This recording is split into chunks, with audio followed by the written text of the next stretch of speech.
বাংলাদেশ জামাত ইসলামীর বিরুদ্ধে নির্বাচন নিয়ে দ্বিচারিতার অভিযোগ করেছেন বিএনপির সিনিয়র যুগ্ম মহাসচিব রুহুল কবির রিজভী। রোববার দুপুরে বিএনপির কেন্দ্রীয় কার্যালয়ে নয়াপল্টনে পবিত্র আশুরা উপলক্ষে আয়োজিত আলোচনা সভা ও দোয়া অনুষ্ঠানে তিনি এসব কথা বলেন।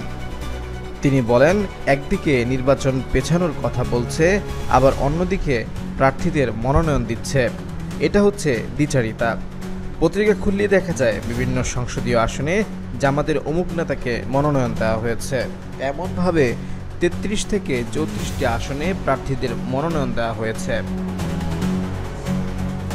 রিজভী বলেন, যুগ যুগ ধরে জামাত জনগণের মনোভাব বুঝতে চায়নি।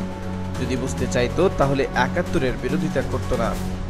১৯৮৬ সালে শেখ হাসিনার সঙ্গে গিয়ে জেনারেল হোসেন মোহাম্মদ এরশাদের নির্বাচনে অংশ নিত না। গণতন্ত্রে জনগণের যে মূল্য আছে তারা সেটা পাত্তা দিতে চায় না। নিজেদের রাজনৈতিক ফায়দা লুটতে গিয়েই বারবার ক্ষতিগ্রস্ত হচ্ছে। এমনকি বর্তমানে মানুষের পালস বুঝতে না পেরে নির্বাচন পেছানোরও পায়তারা করছে। কারবারের ইতিহাসের সঙ্গে রাজনৈতিক প্রসঙ্গে টেনে তিনি বলেন, এই যুদ্ধ ছিল ন্যায় আর অন্যায়ের সংঘর্ষ। একদিকে ন্যায়ের পক্ষে ইমাম হোসেন রাদিয়াল্লাহু তাআলা আনহুর বাহিনী, আর অন্যদিকে অন্যায়ের পক্ষে ইয়াজিদের বাহিনী। এই লড়াই ছিল একদিকে গণতন্ত্রের পক্ষে শক্তি, আরেকদিকে স্বৈরাচারের শক্তি। ইমাম হোসেনের বাহিনী ছিল গণতন্ত্রের পক্ষে শক্তি।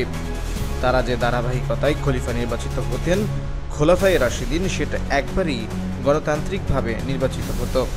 আর ইয়াজিদের বাহিনী সেই গণতন্ত্রকে পুরোপুরি ধ্বংস করে রাজতন্ত্র ও স্বৈরাচার প্রতিষ্ঠা করে।